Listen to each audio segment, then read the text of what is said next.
Hello everyone, সবাইকে আরেকবার welcome জানাচ্ছি আমার ইউটিউব চ্যানেলে। তো আজকে যে কথাগুলো তোমাদেরকে বলবো সেটা হচ্ছে জয়েনিং রিলেটেড।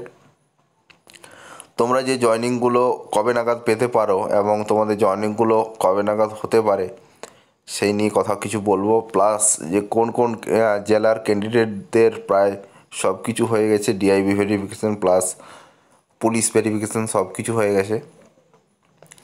তো সব কিছু যাদের হয়ে গেছে সেটা কোন ডিস্ট্রিক্ট এবং যারা জাস্ট সব কিছু কমপ্লিট করে ফেলেছে খুব তাড়াতাড়ি, তো সেই পুরো আলোচনা করব এবং পুরো জিনিসটা ডিসকাস করব।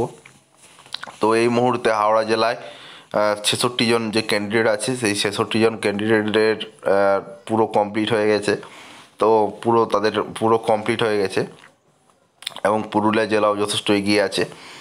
তো এরপর হচ্ছে যে বাঁকুড়া জেলায় এতদিন পর্যন্ত 67 জনের ভিআর জমা পড়েছে।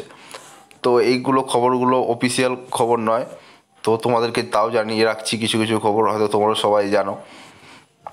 এরপর হচ্ছে যে জয়েনিং নভেম্বরে না ডিসেম্বরে। তো তোমাদের বলে রাখি যে কোনো একটা ডিস্ট্রিক্টে যদি 200 বেশি ক্যান্ডিডেট থাকে তো মিনিমাম 200 ক্যান্ডিডেটকে দরকার হয় যাদের সব কিছু রেডি হয়ে যায়।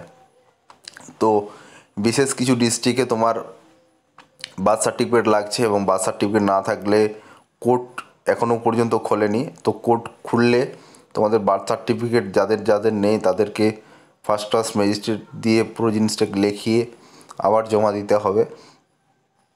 তো কোর্টের কাজগুলো তো কালী পুজোর পরেই কোর্ট খুলবে, তো তোমরা তখন করবে। এবং এই জন্য তোমাদের যে মেন ব্যাপারটা হচ্ছে যে পুরো যে জিনিসটা আটকে আছে তোমাদের বার্থ সার্টিফিকেটের জন্য, তো কোর্ট যত তাড়াতাড়ি খুলবে তোমাদের বার্থ সার্টিফিকেটগুলো তাড়াতাড়ি বেরিয়ে যাবে এবং তোমরা গিয়ে জমা দিতে পারবে এবং তোমাদের ভিআরটা যেটা তোমাদের পুরো ডিআইবি ভেরিফিকেশানটা পুরো হয়ে গেলে পুলিশ ভেরিফিকেশান হবে।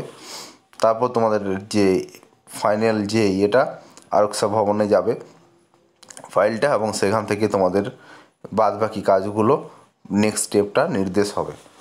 তো এখানে হচ্ছে যে তোমাদের জয়েনিং নভেম্বরে না ডিসেম্বরে। তো যেটুকু খবর জানা গেছে সেখান থেকে তোমাদের বলছি 22 থেকে 23 নভেম্বরের মধ্যে ফার্স্ট ব্যাচ যেটা সেই ফার্স্ট ব্যাচ 22 থেকে 23 নভেম্বরের মধ্যে কিন্তু ছাড়া হতে পারে, এরকম খবর কিন্তু পাওয়া গেছে। এবং ডিসেম্বরের উইদিন 25শে ডিসেম্বরের মধ্যে যে 4233 জনকে ডাকা হয়েছে, 4233 বা 4600 জনের মতো ডাকা হয়েছে। তো এদেরকে ডিসেম্বর 25-এর মধ্যে অর্থাৎ 25শে ডিসেম্বরের মধ্যে কিন্তু এদেরকে কিন্তু ট্রেনিংয়ে পাঠানো হবে। ঠিক আছে, এবার এই যে খবরগুলো তোমাদেরকে পুরোপুরি দিলাম।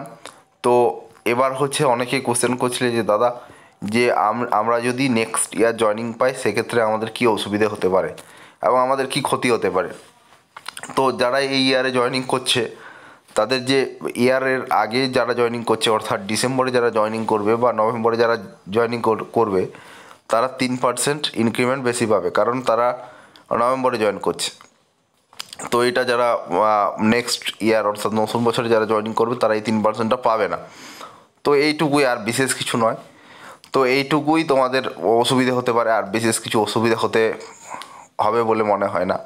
আর সেকেন্ড ফেজেরও আশা করবো যে খুব তাড়াতাড়ি বেরিয়ে যাবে, এই মাসের শেষ দিক থেকে হয়তো শুরু হয়ে যাবে, ডিসেম্বরের শেষ দিকে ওদেরও জয়েনিং হতে পারে সে যারা ফেজ 2-তে আছে। তো এইটুকুই ছিল আজকে তোমাদেরকে জানিয়ে রাখলাম। তো 22শে নভেম্বরের মধ্যে ফার্স্ট ব্যাচ কিন্তু বেরোচ্ছে। ধন্যবাদ সবাইকে ভিডিওটি দেখার জন্য। অবশ্যই লাইক করে দিও, চ্যানেলটিকে সাবস্ক্রাইব করে দিও।